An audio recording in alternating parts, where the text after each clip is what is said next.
नमस्कार, आप देख रहे हैं स्पेशल रिपोर्ट न्यूज रूम से। आपके साथ मैं हूं अंजना ओम कश्यप। आज देश के प्रधानमंत्री नरेंद्र मोदी जब संसद में बोले तो कुल मिलाकर उन्होंने पिछले 2 भाषणों में 167 मिनट अपनी बात कही है। 167 मिनट। पहले उन्होंने 92 मिनट, इससे पहले 75 मिनट बोला था और आज उन्होंने 92 मिनट बोला। और हमने एक आंकड़ा जो गिनकर बताया है वो ये है कि लगभग 100 मिनट इसमें प्रधानमंत्री ने किसान आंदोलन और किसानों के मुद्दे पर बोला है। इसके अलावा प्रधानमंत्री ने आज जब बोला तो किस किस ने टोका और किससे कहा प्रधानमंत्री ने कि अब बहुत हो गया। 15 बार किसने टोका पीएम को आज जब वो भाषण दे रहे थे, किस किस पर उन्होंने कटाक्ष किया है, सब देखिए इस रिपोर्ट में। अरे भाई, जो कुछ हुआ ही नहीं, जो होना नहीं है उसका भय पैदा कर करके आंदोलन जीवी होते हैं वो अच्छे तरीके से। यही आप बुद्धिमान लोगों को इतना ही छोटा मुझे समझाना है कि उसको नहीं चाहिए तो पुरानी व्यवस्था है, न खुद का भला कर सकती है, न देश की समस्याओं के समाधान के लिए कुछ सोच सकती है। भोजपुरी में कहावत है, ना खेलब ना खेल देव, खेलबे बिगाड़ब। न खेलूंगा न खेलने दूंगा, मैं खेल को बिगाड़ के रखूंगा। आखिर प्रधानमंत्री नरेंद्र मोदी का खेल कौन बिगाड़ रहा है? न खेलूंगा न खेलने दूंगा, मैं खेल को बिगाड़ के रखूंगा। कौन न खेलने दे रहा है न खेल रहा है? न खेलूंगा न खेलने दूंगा, मैं खेल को बिगाड़ के रखूंगा। मोदी ने जिस भोजपुरी कहावत का प्रयोग किया, उसकी टाइमिंग, शब्दों के पीछे के भाव को समझने के लिए आपको इस भाषण की एक एक लाइन, एक एक तंज को तर्क की कसौटी पर रखकर देखना होगा। के आधार पर बात टिकती नहीं है तो ऐसा होता है जो अभी देखा। आशंकाओं को हवा दी जाती, ये हो जाएगा वो हो जाएगा, और माहौल ये आंदोलन जीवी पैदा करते हैं। जब आंदोलन जीवी पवित्र आंदोलन को अपने लाभ के लिए बर्बाद करने के लिए निकलते हैं तब क्या होता है, कोई मुझे बताए। 3 किसान कानून की बात हो और दंगाबाज लोग जो जेल में हैं, जो संप्रदायवादी लोग जो जेल में हैं, जो आतंकवादी लोग जेल में हैं, जो नक्सलवादी जेल में हैं, उनकी फोटो लेकर के उनकी मुक्ति की मांग करना, ये किसानों के आंदोलन को अपवित्र करने का प्रयास है कि नहीं? इस देश में टोल प्लाजा सभी सरकारों ने स्वीकार की हुई व्यवस्था है। टोल प्लाजा इस देश में सभी सरकारों ने की हुई व्यवस्था है, और उस टोल प्लाजा को तोड़ना, उस टोल प्लाजा को कब्जा करना, उस टोल प्लाजा को न चलने देना, ये जो तरीके चले हैं वो तरीके क्या पवित्र आंदोलन को कलंकित करने का प्रयास है कि नहीं? देश को आंदोलनकारी और आंदोलन जीवियों के बीच फर्क करना बहुत जरूरी है, और देश को इन आंदोलन जीवियों से बचाना वो भी उतना ही जरूरी है। क्या यह सच है कि किसान आंदोलन की पवित्रता को आंदोलन जीवी ने नष्ट कर दिया? क्या विपक्ष आंदोलन जीवी है? किसान आंदोलन पर सियासत को लेकर प्रधानमंत्री आगे बढ़े और अपनी फिलॉसफी की व्याख्या की, उसे सुनिए फिर आगे की बात करेंगे। मैं हैरान हूं, पहली बार एक नया तर्क आया इस सदन में कि भाई हमने मांगा नहीं था तो दिया क्यों? हमने मांगा नहीं तो दिया क्यों? पहली बात है कि लेना न लेना आपकी मर्जी है, किसी ने किसी के गले मड़ा नहीं है, ऑप्शनल है, एक व्यवस्था है, और देश बहुत बड़ा है। हिंदुस्तान के कुछ कोनों में इसका लाभ होगा, हो सकता है किसी एक आध कोने में न भी हो, लेकिन ये कंपलसरी नहीं है, और इसलिए मांगा और दिए का मतलब नहीं होता है। लेकिन मैं फिर भी कहना चाहता हूं, इस देश में माननीय अध्यक्ष जी, दहेज का कानून, दहेज के खिलाफ कानून बने, ये इस देश में कभी किसी ने मांग नहीं की थी, फिर भी देश की प्रगति के लिए कानून बना था। माननीय अध्यक्ष जी, ट्रिपल तलाक, इसके खिलाफ कानून बने, ये किसी ने मांग नहीं की थी, लेकिन प्रगतिशील समाज के लिए आवश्यक है, इसलिए कानून हमने बनाए हैं। हमारे यहाँ बाल विवाह पर रोक, किसी ने मांग नहीं की थी कानून बनाओ, फिर भी कानून बने थे, क्योंकि प्रगतिशील समाज के लिए आवश्यक होता है। शादी की उम्र, कानून काला है, विपक्ष का सवाल टेढ़ा है, लेकिन इस सवाल का जवाब मोदी ने दिया। ऑर्डिनेंस के द्वारा ये तीनों कानून लागू किए गए थे, बाद में पार्लियामेंट में भी पारित हुए। कानून लागू होने के बाद न देश में कोई मंडी बंद हुई है, कानून लागू होने के बाद न कहीं एमएसपी बंद हुआ है। ये सच्चाई है जिसको हम छुपा करके बातें करते हैं, इसका कोई मतलब नहीं है। इतना ही नहीं, एमएसपी की खरीदी भी बढ़ी है और ये कानून नए बनने के बाद बढ़ी है। और इसलिए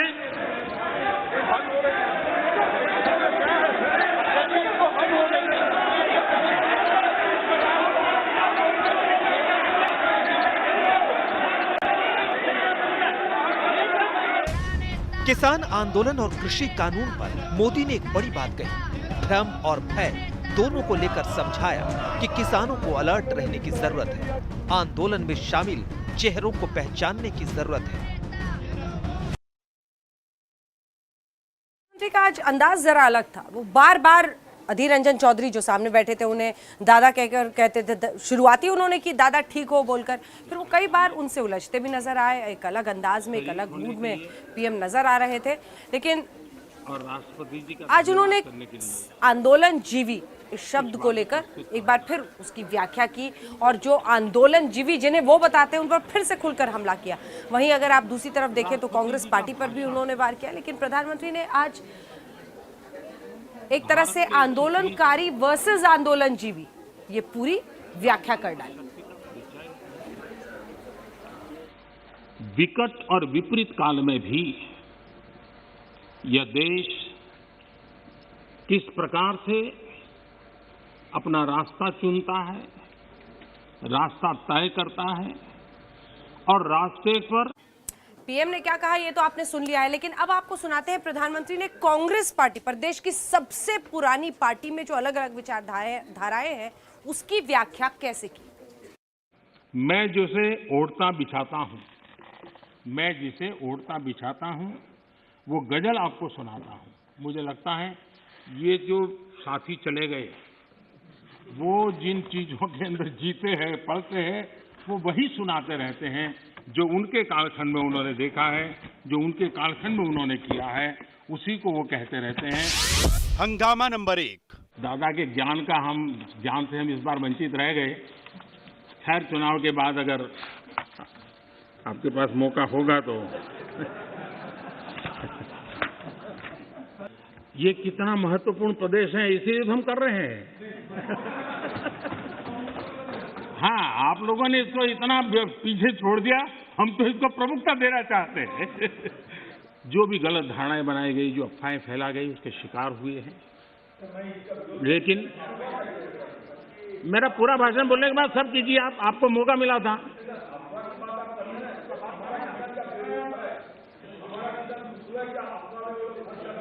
आप तो ऐसे शब्द उनके लिए बोल सकते हैं, हम नहीं बोल सकते, हम नहीं बोल सकते हैं। हंगामा नंबर 2। कैलाश चौधरी जी ने और हमारे ये समय बोलते ही रहेंगे क्या? माननीय, आपको पर्याप्त समय, पर्याप्त अवसर दिया था, आपने पूरी बात कही, उस समय किसने टोका टोकी नहीं की। प्लीज आप मत। माननीय प्रधानमंत्री, माननीय अधीर रंजन जी, प्लीज।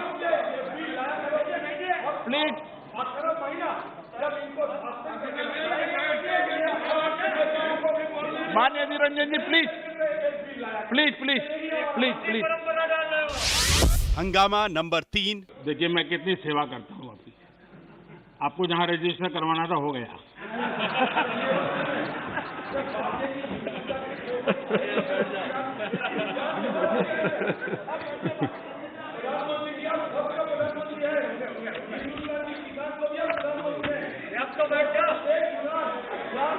माननीय अध्यक्ष जी। हंगामा नंबर 4। चलिए, ये क्रेडिट भी आपने मुझे दे दी।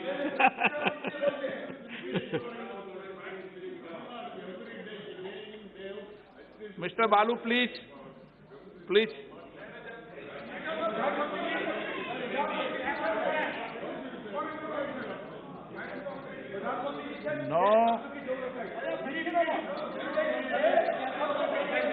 नो। प्लीज आप बैठिए, आपको किसने कहा?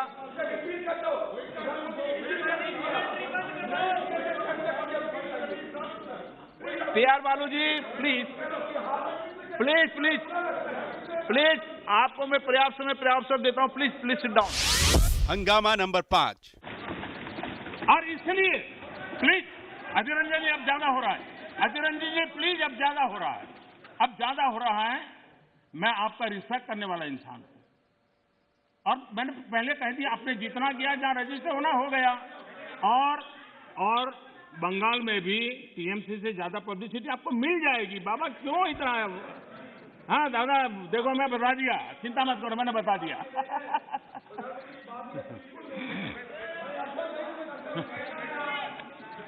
अधीर रंजन जी प्लीज, अधीर रंजन जी, अच्छा नहीं लगता है। मैं इतना आदर करता हूं, आप आज ऐसा क्यों कर रहे हैं? किसानों के प्रति सम्मान भाव के साथ कर रहे हैं, आदर भाव के साथ कर रहे हैं। और इसलिए प्रधानमंत्री नरेंद्र मोदी के भाषण में विपक्ष की टीका टिप्पणी आपने सुनी। आपका कोई रिकॉर्ड नहीं कर, बैठिए।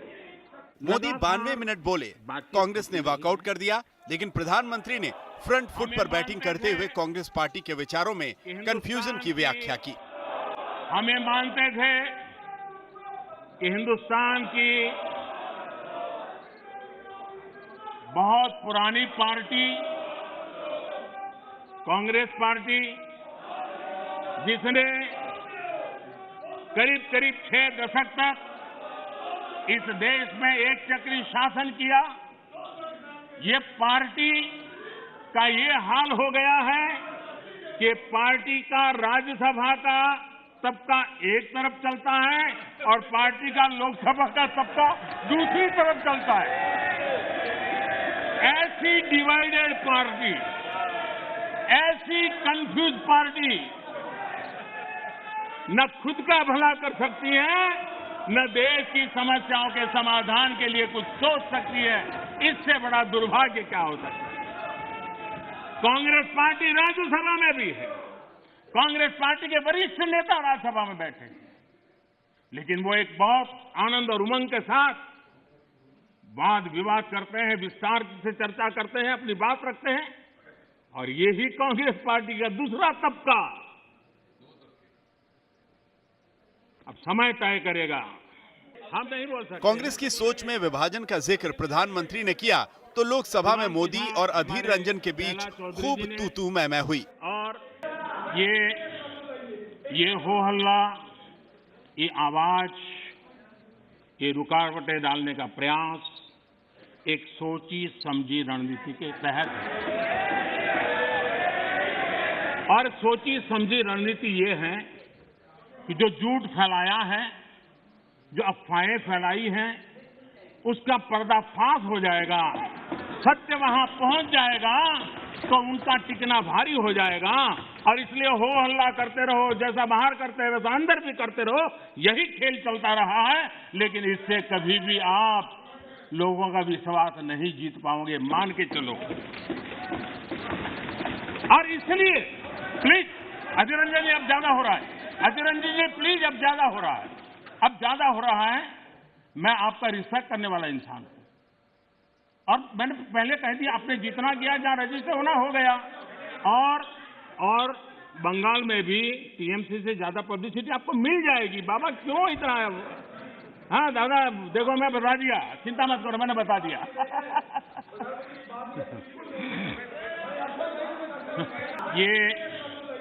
ये हो हल्ला। जिस वक्त लोकसभा में हंगामा हो रहा था, राहुल गांधी भी मौजूद थे, लेकिन प्रधानमंत्री ने जब सीधे कांग्रेस पर वार किया तो कांग्रेस ने वॉकआउट कर दिया। कांग्रेस तीनों कानूनों को किसान विरोधी और अडानी अंबानी का बता रही है। आज प्रधानमंत्री ने इस आरोप का जवाब दिया। देश का सामर्थ्य बढ़ाने में सभी का सामूहिक योगदान, कश्मीर से कन्याकुमारी तक, कच्छ से लेकर कामाख्या तक, जब हर भारतीय का पसीना लगता है तब जाकर के देश आगे बढ़ता है। मैं कांग्रेस के साथियों को याद दिलाना चाहता हूं कि देश के लिए पब्लिक सेक्टर जरूरी है तो प्राइवेट सेक्टर का भी भागीदारी उतनी ही आवश्यक है। सरकार ने मोबाइल मैन्युफैक्चरिंग को प्रोत्साहित किया। प्राइवेट पार्टियां आई, मैन्युफैक्चरर्स आए। आज गरीब से गरीब परिवार तक स्मार्टफोन पहुंच रहा है। टेलीकॉम में स्पर्धा को प्रोत्साहित किया गया, तो मोबाइल पर बात करना करीब करीब जीरो हो गया और डेटा भी दुनिया में सबसे सस्ता आज हिंदुस्तान में है। लोकसभा के बाहर कांग्रेस जिस तरह से प्रधानमंत्री पर हमलावर है, आज मोदी ने हर आरोप और हर सवाल का सीधा जवाब दिया। आज तक ब्यूरो। पूरी तरह जानती है। तो हमला बोला आंदोलन जीवियों पर, प्रधानमंत्री ने कांग्रेस पार्टी पर भी वार किया, लेकिन किसानों को वो लुभाते हुए, जरा उनसे बातचीत और तमाम बातें उनसे करते हुए दिल से दिल की बात। लेकिन साथ ही चौधरी चरण सिंह का नाम लेकर आज उन्होंने क्या कहा है, ये जरूर सुनिए। और देश का 80-85% के वर्ग, इसको हम उपेक्षित रख करके देश का भला नहीं कर सकते। हमने उसके लिए कुछ सोचना ही होगा और बड़ी नक्करता के साथ हमने सोचना होगा। और मैंने गिन करके बताया है कि छोटे किसानों की कैसी उपेक्षा हुई है, किसानों के नाम पे हुई है। उसमें एक बदलाव बहुत जरूरी है और आपको भी, ये छोटा किसान जाग जाएगा तो जवाब आपको भी देना पड़ेगा। ये मैं पूरी तरह समझता हूं। हमारे यहाँ जैसे जैसे आबादी बढ़ रही है, जमीन का टुकड़ा छोटा होता जा रहा है, परिवार के अंदर जमीन जो है बढ़ जाती है। चौधरी चरण सिंह जी ने तो एक जगह पे ये कहा हुआ है कि हमारे यहाँ किसान इतना जमीन की मालिकी उसकी कम हो रही है कि वो स्थिति ऐसी आएगी कि वो अपने खेत में ही ट्रैक्टर को टर्न करना होगा तो नहीं कर पाएगा, इतना भी जमीन का टुकड़ा होगा। चौधरी चरण सिंह जी के शब्द है। तो ऐसी जब चिंता हमारे इन महापुरुषों ने हमारे सामने की है, तो हमें भी तो कुछ न कुछ व्यवस्थाएं करनी होगी। आपके साथ मैं हूं अंजना ओम कश्यप और अब बात यूपी के कासगंज की, गैंग्स ऑफ कासगंज जिसे हम कह रहे हैं। ठीक कानपुर के बिकरू गांव जैसी घटना यहां पर हुई है।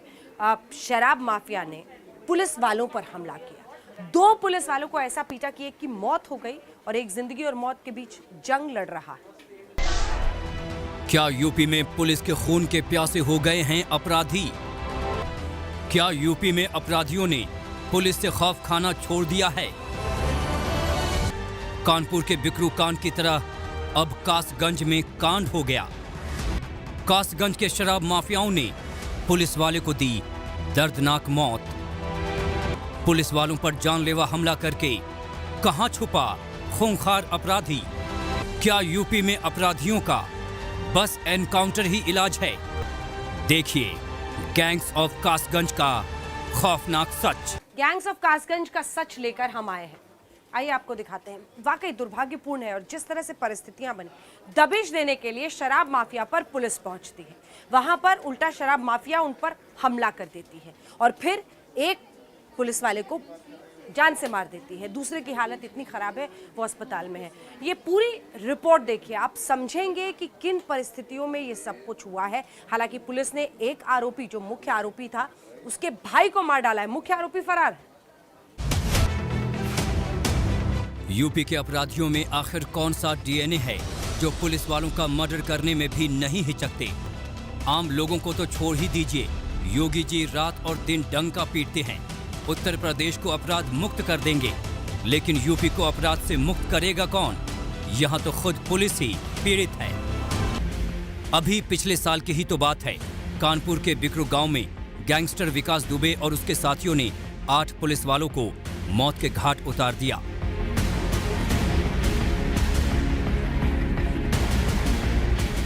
यूपी में विकास दुबे समेत 6 बदमाशों का एनकाउंटर भी कर दिया, लेकिन फिर से एक और बिकरू गांव बनकर तैयार है और इस बार शराब माफिया मोती का कहर पुलिस वालों पर मौत बनकर बरपा है।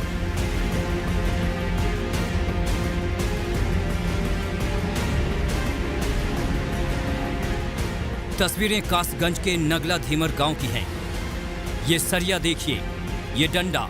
शराब माफियाओं को नोटिस थमाने गए पुलिस वालों पर ऐसा हमला बोला गया कि जिन्हें उनके साथी कंधों पर उठाकर ला रहे हैं।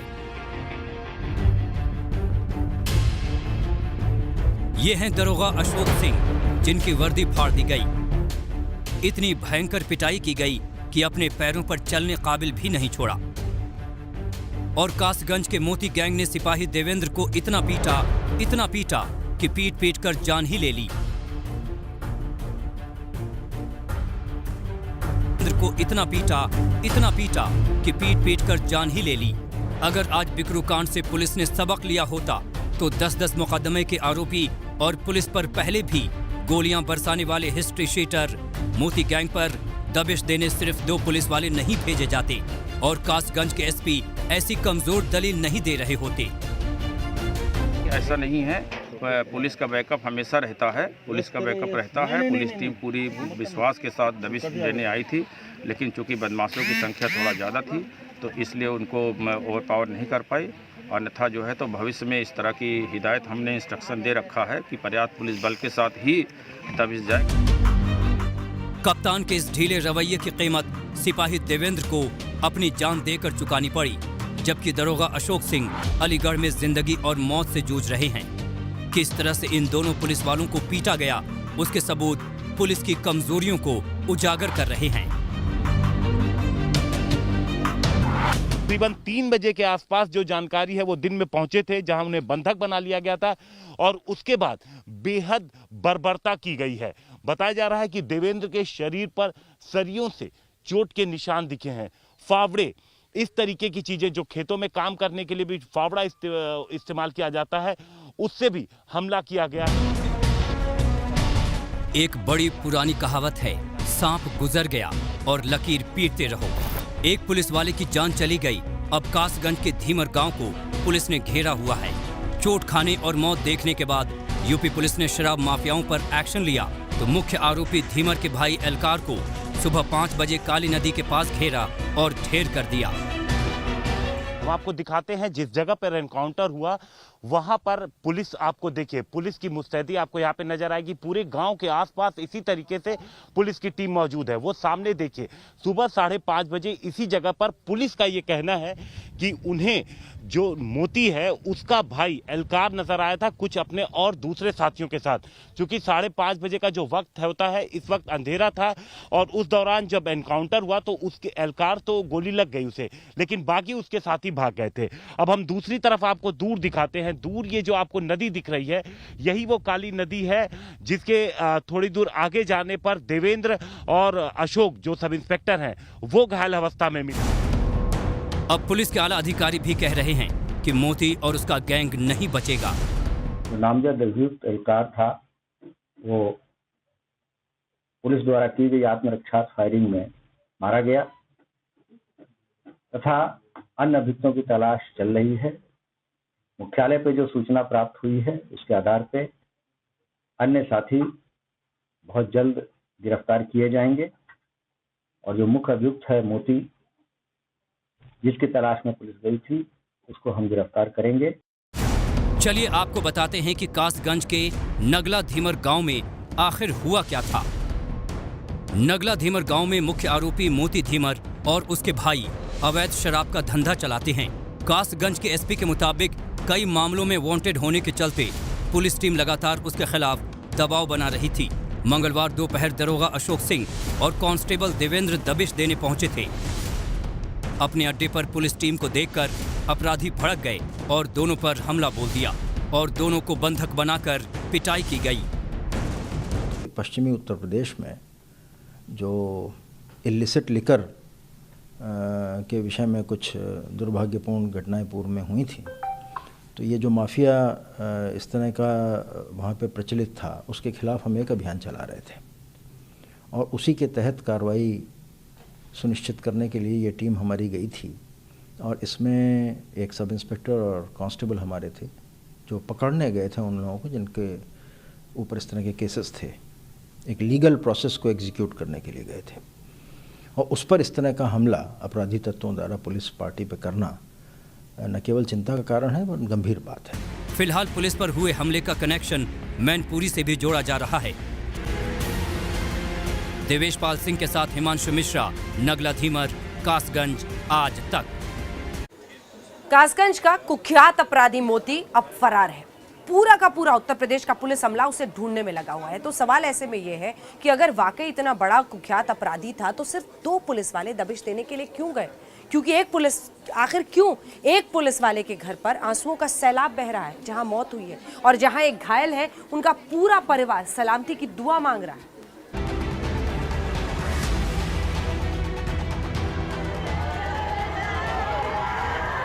शराब माफिया से जांबाजी के साथ लड़ने वाले कासगंज पुलिस के जवान शहीद देवेंद्र को श्रद्धांजलि दी जा रही है, लेकिन देवेंद्र के पिता की आंखों से भावनाओं का समंदर बह पड़ता है और वो कासगंज के डीएम से लिपटकर रो पड़ते हैं, क्योंकि शहीद देवेंद्र 2015 में ही पुलिस में भर्ती हुए थे। वो आगरा के रहने वाले थे। 2017 में शादी हुई थी। 2 बेटियां हैं, एक 2.5 साल की, दूसरी 4 महीने की। एक दिन पहले ही देवेंद्र की पिता से बात हुई थी। परसों हुई। क्या कह रहा था? परसों हुई थी ये ऐसो साहब, मैं इनके संग गई, इनकी माँ खत्म हो गई थी, माँ खनौली, वहाँ साथ गया था। उसके लौटते समय फिर थाने में ऐसो साहब गए। फिर क्या हुआ? उसके बाद में बातें ने फोन लगाया मेरे लिए, मानी पापा जी क्या कर रहे हो? मैं जो मैं बेटा मैं कुछ नहीं कर रहा हूँ, मैं तो पानी गेहूं में देकर नीचू हो गया हूँ मैं। उधर घायल दरोगा अशोक कुमार अलीगढ़ में भर्ती हैं। उनकी हालत भी गंभीर है। उनके शरीर पर नुकीले हथियारों से किए गए वार के निशान हैं।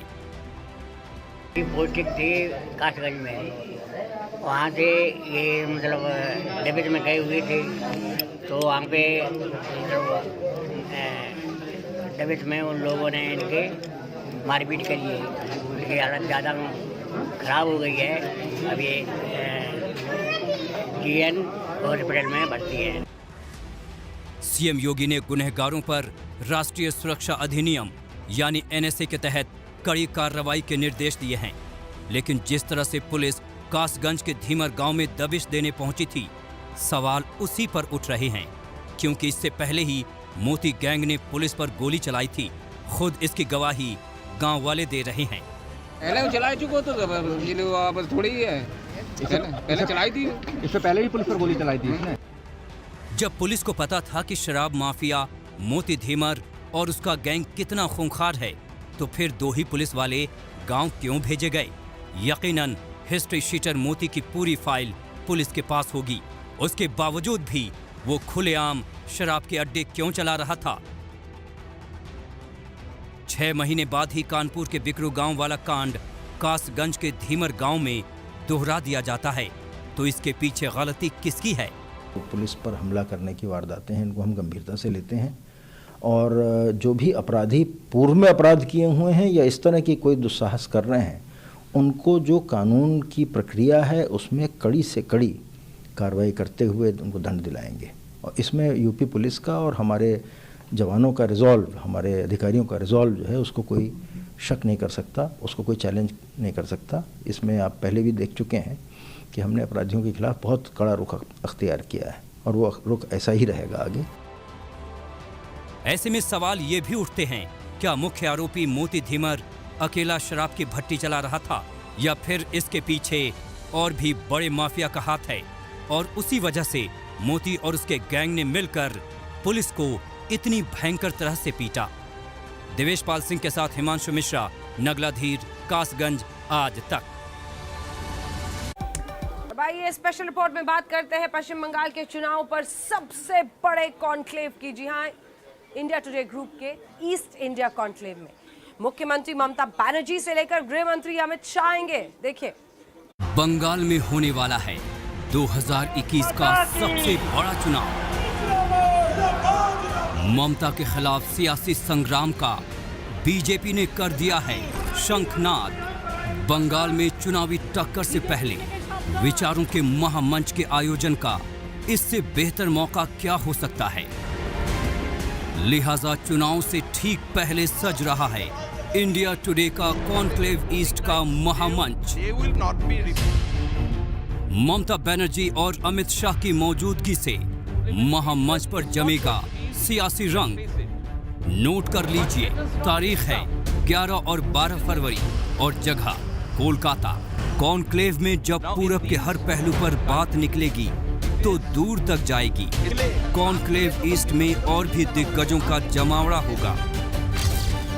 फायर ब्रांड महुआ मित्रा, युवा तुर्क बाबुल सुप्रियो, ममता सरकार की खबर लेने वाले गवर्नर जगदीप धनखड़, पूर्व सेनाध्यक्ष जनरल बिक्रम सिंह, सांसद और देश के पूर्व मुख्य न्यायाधीश रंजन गोगोई, सियासत के धुरंधर डेरेक ओ ब्रायन, सुनहरे पर्दे से सियासत तक का सफर करने वाली नुसरत जहां, लेफ्ट नेता सीताराम येचुरी और कॉरपोरेट दिग्गज संजीव गोयनका भी पूरब के सामाजिक, आर्थिक और राजनीतिक भविष्य पर बात करते दिखेंगे। ममता जी का ऑब्लिगेशन है। डिजिटल प्राइवेसी के मिथ पर बेबाकी से राय रखते दिखेंगे फेसबुक इंडिया के एमडी अजीत मोहन।